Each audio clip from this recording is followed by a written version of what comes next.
Okay, so you're taking a slap from somebody with their feet planted. Mm-hmm.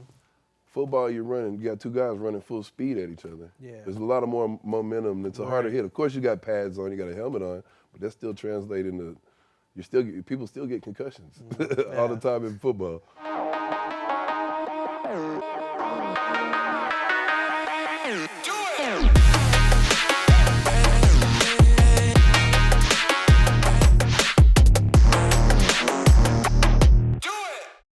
What's going on, everybody? I'm Wyatt Touchet here in studio with the man of the hour, Brian Ellis. Brian, thank you so much for taking time and joining me here in studio in a very comfy setting. Thanks for having me here. How you doing? Doing pretty good, man. Yeah. Just excited. This has been a good weekend. We had the Power Slap 8 event. It was amazing, man. A bunch of good fights. Everybody getting together and hanging out again and, continuing this bond that we built up through Power Slap. It's just, it's a good feeling, good vibes. It seems like a tightly knit family. Yeah. It's kind of weird because we get up there and we go smack the crap out of each other, and then we shaking hands after it and going and hanging out. So I mean, it's a strange dynamic, but man, it's pretty good. That's cool.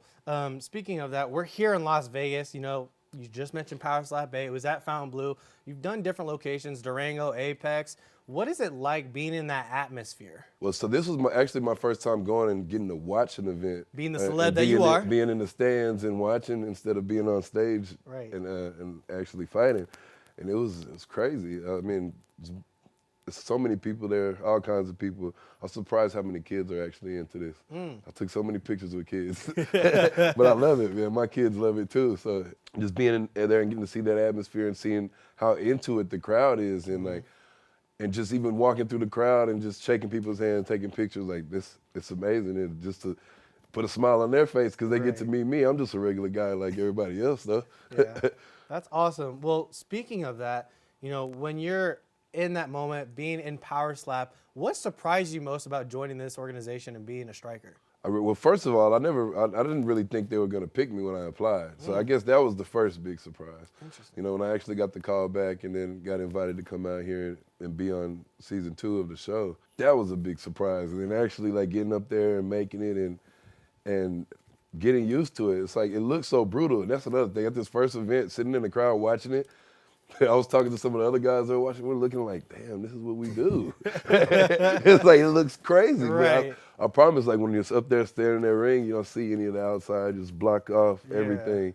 It's just tunnel vision. But yeah, I guess that's the biggest surprise is, I guess, seeing it from the fans' perspective. Because when we do have our matches, we're usually backstage until we come out on stage and then do our thing, and then we go back. So we don't really get to hang out and see the atmosphere. So. Yeah, so once you lock in, put those sunglasses on, you're in the zone. Got to. I always I wear my shades, man. My eyes are so sensitive to light. That was one of the things that actually it took me a while to get into Power Slap because I had to get a laser surgery. When did that happen? That surgery? August. I had my first match probably about maybe a month after the surgery. Well, let's put a pin on that because we'll get into Power Slap a little bit later. Okay. I wanted to go back into where you're from. You're from Houston, Texas. You rep it till you die. I'm actually from Grand Prairie, Texas. Grand Prairie, excuse me. Grand but Prairie, you fight Texas. out of Houston. Fighting out of Houston. I live in Houston now. So being a Texas, shout out to Grand Prairie and Dallas because I get a lot of slack for that from my boys. They're always like, "Oh, so you from Houston now?" No. I live there now. My family's there, so I have to represent both. Love that. So being from Texas, what was it like at the time that you grew up? What was it like growing up there in Texas? We did not. So this is going to show my age because, man, I grew up in the time before internet. That's fine. Before cell phones. So we used to be outside in the streets with our friends every day playing. Having fun on the court, playing stuff football. Like that. I grew up playing football. So, just it was way different than it is now. Right. I remember, I had the old dial-up internet, like every once in a while. Right. And it was like, you get on there and there's nothing really to do, except for maybe look up words in a dictionary or something. I don't remember what I was looking at back then. Then cell phones came out. I think I was, been in 8th grade, 9th grade. But now, and then, to go from that and social media and watch all of that stuff happen to what everything is today, it's a huge, huge change. So that city, not everyone knows what that is. Everyone knows the Houstons, the Dallases of the world. What is that city like if you were explaining it to somebody that's never been there? Oh, it's an amazing place. It's just right smack in the middle between Dallas and Fort Worth, right next to Arlington. So it's like 15 minutes from downtown Dallas, 5-10 minutes from Cowboy Stadium, like 20 minutes from downtown Fort Worth. We're right there in the mix of everything. Okay. You're right in the middle of everything. Yeah. So you just mentioned football. I know you had a great career in that. Did you only play football, or did you have a mix of things that you were just multi-talented like that? Just football. Just football. Yeah. Okay. Yeah, I wanted to get into basketball, but I was so good at football, my coaches made me kind of stick to football. And is it true that you went to UT, Texas? Yeah. So what position did you play there? Defensive end, defensive tackle. Okay. Now I got to ask you this for my own sake. Did you play before, during, or after the rivalry with USC? Vince Young, Reggie Bush, and them. So that national championship game was my senior year in high school. Wow. I came in the next year in that freshman class. So what was that like going into a university, a program that was at the top of its game, and you got to go? That was amazing. Yeah. Man, Coach Brown came and recruited me and brought me in. I was blessed to have that opportunity to be on that team. That's awesome. Bunch of great guys I still talk to this day. Yeah. It's like one big family.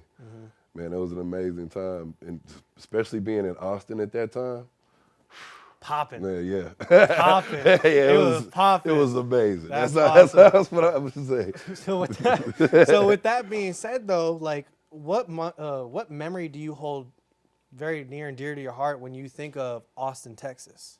Really, I would say more than a memory, Austin is a place I always loved because it's like growing up, it was like my first time being on my own going to college. So it's like I learned how to go from being a boy to a man in those years I was down in Austin. So I learned a lot of life lessons, like, good things, bad things, got out of some trouble. But, it's what those experiences, man, that you have early on in life, in your early adulthood, that, that's where I learned all my lessons, and it kind of helped shape me into who I am now. So Austin is that extended part of your family. Yeah, exactly, That's awesome. Exactly. And speaking of your family, do you have any siblings? Are you only child? Only child. Only child. Yep. What was that like? Because my dad was an only child, so I've heard some stories from him, but for you, what was that experience like? I always wanted a brother or sister, but it's like I had my brothers were my boys I grew up with. Yeah. So now that looking back on it, I'm glad I was the only child, so I didn't have to share anything. Yeah. Were you spoiled, Ryan, like that, or were you kind of like? Yeah. Yeah, I was pretty spoiled. That's pretty awesome. Spoiled, man. I grew up working a family business. We had restaurants out there. I was 13 years old. My mom bought into the franchise Wingstop. Oh, okay. I love Wingstop. Lemon pepper steppers till I die. Lemon pepper steppers. Lemon peppers was my favorite too. Yep, there we go. Hey, maybe next time we have an interview, we talking, we gotta have some lemon peppers. Oh yeah, we can do that. Yeah, we definitely gotta do that. So staying just on your background, being from Texas, I saw on your Instagram, and I gotta ask you about this. There was a 9-foot gator outside of your house. Was that in Texas? In Texas. That looks like that's a Florida thing, Louisiana thing. That's the first thing I think when I see gator. That was in Texas. That was in Houston, right in front of the house. Oh my God. Yeah. Wow. So did you just there, one day, like the in neighbors the morning were you mad. woke up? Apparently he had been living there in that pond for like 2 years or something. The neighborhood's done by D.R. Horton, so they were calling the gator Dr. Horton. Right. And so I saw on the neighborhood Facebook page, everybody was so mad when they came and picked him up. They blaming you. Yeah, they're blaming me. I'm like, I didn't call the people. I'm just here. I just saw them coming to get him. They fished him out with a fishing pole. Wow. So going back to being a family man, you're a father of 5. 5. Yep. How old are they and what are their names? I've got Mila, she's my oldest, and she's 8. Then I've got Rocket, he's 7. Tiger is 6. Jet is 6. And Mega, he's 3. That's awesome. Yep. Who's the most like you? Ooh, the most like me? Yeah. I think it might be Tiger. Really? I think it might be Tiger. That's not, but I'm not saying he's my favorite, because I know Right. my kids are going to see this. They gonna clip I don't this have a favorite. Try to pull your words there, yeah. But yeah, I think as far as what I see right now, athletically and stuff, I'll say the one that thinks the most like me is my oldest son, Rocket, and the one that acts the most like me is probably Tiger. So with that being said, like, what is that dynamic like now that being a father? I know you said like that was the greatest thing you've ever done is being a father because it's taught you unconditional love. Yeah. So when you reflect on that, like, what does that mean to you now as you sit in this moment? Oh man, I'm a completely different person because of them.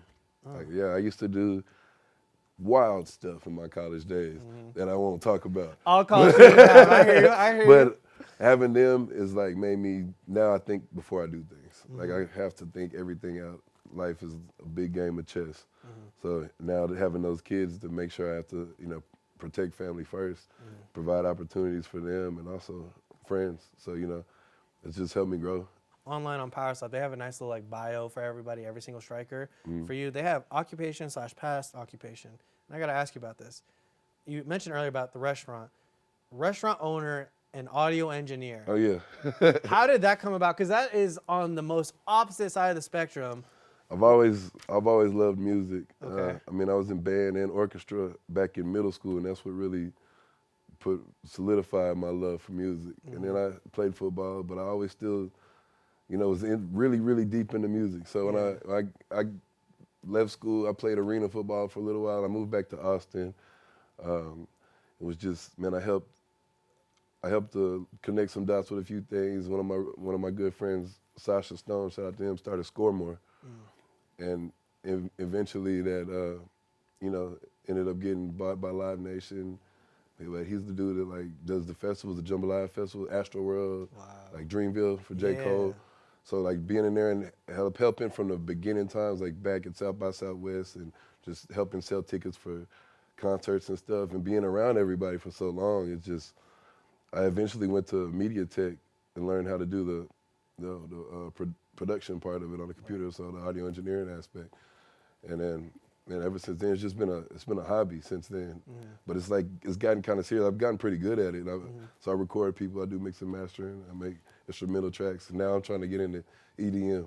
Okay. I went to my first EDC, not too yeah. long ago, and it was amazing. So Really? now I've been back home trying to figure out how to mix the samples and stuff. Yeah. Make some different type beats instead of just hip hop and R&B all the time. So what's that difference like? Because hip hop and R&B is so prominent in our culture now, and it has been for some time. But when you switch over to something like EDM, it's now kind of on this new incline. You know what I mean? So what has that difference been for you?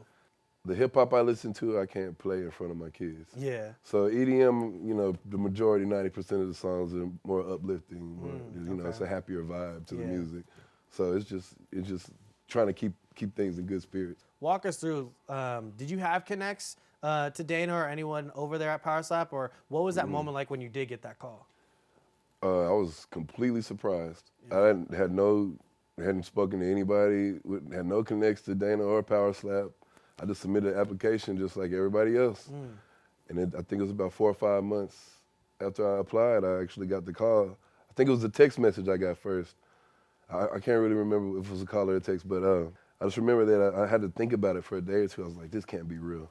Before I actually replied, I was like, okay, well, let's get it going. I said I was going to do it. Now it's time to go do it. For you, when you look at Power Slap and where you are in your career, what are your aspirations? I want to be the best.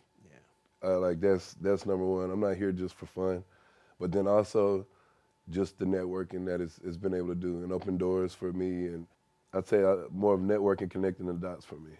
And that's my biggest thing. I want to be able to help out people with, hey, I meet somebody that I might know these two people need to get together and could do business together.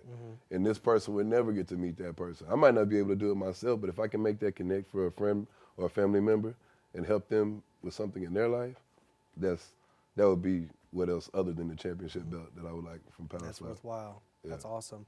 So being from a football background, Texas being the Holy Grail, they hold it to a king standard, and now you're a striker. What are some of those similarities and differences that you see training-wise, preparing for a match? It's so much easier than playing football. Right. It's so much easier to train for Power Slap than football. But I'd say the similarities are like that feeling you get stepping on the stage. It's like that's that game day feeling. Yeah. And that adrenaline gets pumping. Yeah. And it woke up that animal that had been asleep for a while. Right. I get to let it wake Hibernation. up. Yeah. I can't be an animal anywhere else. Yeah. That's so awesome. yeah. Being in Power Slap, being a striker, what's the question you hate getting asked about the most about all of this stuff, whether it is media or people that you see on a day-to-day? The question I hate the most is, Well, it's not even a question. It's just people are telling me, like, you're crazy. I would never do that. Yeah. It's like, all right, well, you're not me. But I think that's the thing I hate the most. There's a lot of the people, there's a lot of haters. I mean, it doesn't bother me, but the people, like, they watch it and then they just talk bad about it. Right. But I tell people this, we're in there for 3 rounds. You know, you have 3 chances of getting a concussion. Mm-hmm. Say if you're playing football or you're playing basketball, you have a chance for that 3-4 hours. You know what I mean? Have the whole length of the game. Every snap, yeah. Every snap in a football game, the whole length of a basketball game, anything could happen. You're putting your risk, and not just right here, you're putting your whole body. You can hurt your knees, your ankles, you know, anything. You can break bones. So when people say, oh, it's so brutal, it's so dangerous, well, I mean, look at everything else. Right. We're only in there for 3 rounds. Yeah.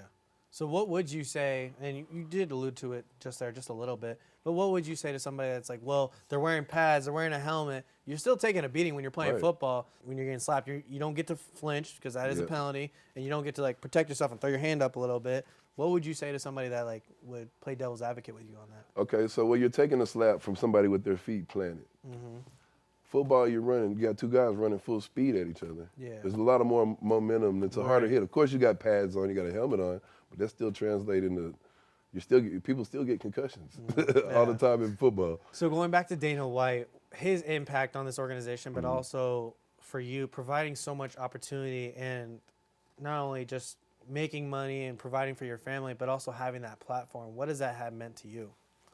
Man, I'm very thankful that, you know, he picked me and let me, you know, brought me into this and let me be one of these fighters. And, you know, just I'm trying to get that championship and prove he didn't make the wrong choice. Because I could have went home after that first match when I found out. He brought me back. He gave me another chance to stay. So I'm just thankful. So I got to ask you this. Do you prefer the term slapper, striker, fighter? Because everyone, I feel like, changes, and it's not consistent. It's not. I'll probably say all 3 of those at different times. You know, whatever the fans prefer. Okay. So speaking of striking, when is your next match? Do you have a name, opponent? Do you have a date, where it's at, or anything like that? Not sure. I'm not sure. They usually keep us in the dark about that until right before the event. So if we're in it, we'll get to know ahead of time. But right now, I have no idea. Leaving college without a degree was one of the worst things that you have ever done. As you reflect on that now and where you are currently in your journey, why is that? I wouldn't say it was one of the worst things because, you know, I do still have my opportunity to go back and finish school. I didn't leave on bad terms. I didn't get kicked out of school or anything. I left because I was just, I was young, being stupid. I should have just stayed and finished school. Yeah. But, you know, I feel like if that wouldn't have happened, if I wouldn't have made that decision, I wouldn't be the person I am today. I feel like that was needed for me to help continue to grow as a person. So, man, yeah, I don't regret anything about it. I know some people just learn differently. So and it was like being there and having that opportunity at that time, I mean, that was amazing, but I needed to do some things for me or else I could have, you know, made some mistakes and went down the wrong path in my life. Right. With something so pivotal in your life, how would that have changed you? Because you can look back and like, oh, if I would have done this, this would have happened. Or if I would have done that, that would have happened. So for you, like, give us an example of how that changed you for the better. I'll say for the better because it learned me how to be on my own.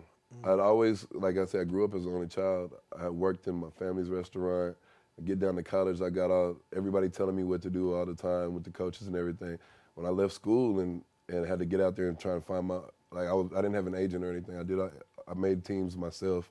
I did everything myself, lived by myself. I kind of like separated myself and just had to figure out how to do everything on my own for myself instead of having a whole team of people all the time looking out for me, scheduling stuff for me.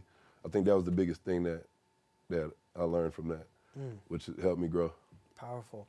So after sports, after you hanging up, you end up with the belt, you're done. What's after sports for you? Hopefully I can make enough money to buy a bunch of real estate properties, rent them out, and just relax. That's the goal. Making that cheddar. Yeah. Making that cheddar. That's the goal. Make sure I got a huge compound the whole family can live in. Yeah. Absolutely. I love that. And getting to this point in time, you don't do it by yourself. No, not at all. By any stretch of the imagination. For you, who have been your role models in your life?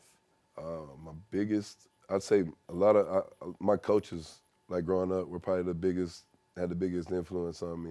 And then, of course, my mom and dad. But I'd say Coach Young was my high school coach. That he's the one that convinced me to stay playing football. For a while, I didn't want to play. Like my freshman year, I think I tried to quit the team 3 times. Why? I used to be wild when I was young. Okay. But yeah, and back then I wanted to be in band. I had to make a decision, band or football, at one point. So I'm stuck with football, and I'm glad I did. But Coach Young was one of the ones that helped me get my mind right back then. For sure, Coach Giles, Coach Tyler when I was at UT, and Coach Brown, of course. Those guys shaped me. But with that being said, as you take a look at life, it's just a journey. It's a compilation of so many experiences. When people hear the name Bryan Ellis, what legacy do you want to leave behind? You know what? I got to throw one more coach in there. Absolutely, please before I go into this. Yes. Mad Dog, my strength and conditioning coach. Because he was the one that dealt with me when I was acting up. And then I got tired of having to go see him after practice. He was like your Uncle Jerome for Shaq. Yeah, awesome. yeah. He held me accountable for sure. That's cool. So going back to that legacy, when people hear the name Bryan Ellis, how do you want your legacy to be remembered? I just want to be remembered as somebody that brought people together and always for positive reasons. You know what I mean? Somebody that could, I don't know, that can actually leave a print and be they had that saying, be the change you want to see in the world. Like, you know what I mean? I want to be an example of that. I want to make sure I'm known for positivity. You know what I mean? And I can spread that. When you take a look at the entertainment industry, you know you're heavy into music, but everyone watches movies. So if there was a Bryan Ellis movie, who superstars as Bryan Ellis? Who would be me? It'd have to be me. I'll do it. Enough said. Enough said. Or maybe one of my kids if it's later on in life. When okay. But if you had to choose a movie star, an actor. That's a tough one. That's a tough one. I don't know. I would say Dave Chappelle. Okay, yeah, I like that. Because I'm pretty goofy. Yeah. You know, when I'm Funny with my guy. friends, I try to be. I don't know if I'm always funny. I'm a prankster sometimes. But yeah, it'd have to be somebody funny. And Kevin Hart's too short. He's too short. Oh my goodness. It's funny. I love Dave Chappelle. I watch his stand-ups like all the time, so I definitely can see that. Yeah, he's definitely my favorite comedian. He's the best in the business, in my opinion. So with that being said, you've said so many great things, and I kind of want to just cap off on this. When you live life and you're in this moment currently, what's the biggest lesson, greatest quote, a mantra that you live by that still resonates with you? I would say don't get too big-headed. Don't be too cocky and stuff. Just enjoy being in the moment, but don't forget, man. I'm like the average person. Like, you know what I mean? I don't want to ever be. You hear how some people like won't take a picture, won't sign autographs, or have a stuck-up attitude. Like, no, I don't ever want to be like that. Yeah, that's the biggest thing. Just stay humble. Yeah, having a platform, having the opportunity to really express your voice. I mean, we have it here. We're in the studio. Very bright lights. Is there a message, a tone of encouragement, or anything like that you want to share with people watching? You could look at that camera or that camera that you just want to share? Hey, follow your dreams, take chances. Don't be afraid, man. If you got an opportunity, find what you love to do and put your all into it. Yeah, you never know what's going to happen until you step out and try. Okay. So since you fight out of Houston, Texas, you're from Grand Prairie, but since you fight out of Houston, Texas, and I know you love your music, give me your Mount Rushmore of Houston music artists. Okay. So that's 4. Number 1. Man. There's a lot of big names. Number 1. Yeah, I don't want to rank them in order. It has not to be greatest and all that. It just, you're 4. You're Mount Rushmore of Houston music artists. Chameleonaire. Okay. Paul Wall. All right. Slim Thug. Okay. Dang, that's 3 already. I got 2 more, so it's going to have to be 5. Mount Rushmore's 4. I know. You going to add a 5th one? I messed up. Add a 5th one. Well, I want to add a 5th one. I want to add a 5th one. There's got to be Travis Scott and Don Toliver. Don Toliver and Travis Scott. Yeah, I love it. I'm surprised you didn't mention Beyonce, UGK, Megan Thee Stallion. I know, that's what, it's too many. It's too many. There's a lot of big hitters coming out. I'm going by who I listen to actually still like right now. I listen to a lot like Paul Wall and Chameleonaire, like used to be my favorite. Like that was like one of the first rap albums I ever bought was their Swisher House album. That's awesome. And then man, it was just so many of them. It's just so many. Lil Flip, Mike Jones, like. And of course, Pimp C and Bun B. I eat at Trill Burgers all the time. I go there so like maybe every other week. I'm there eating burgers. That's awesome. I love that place.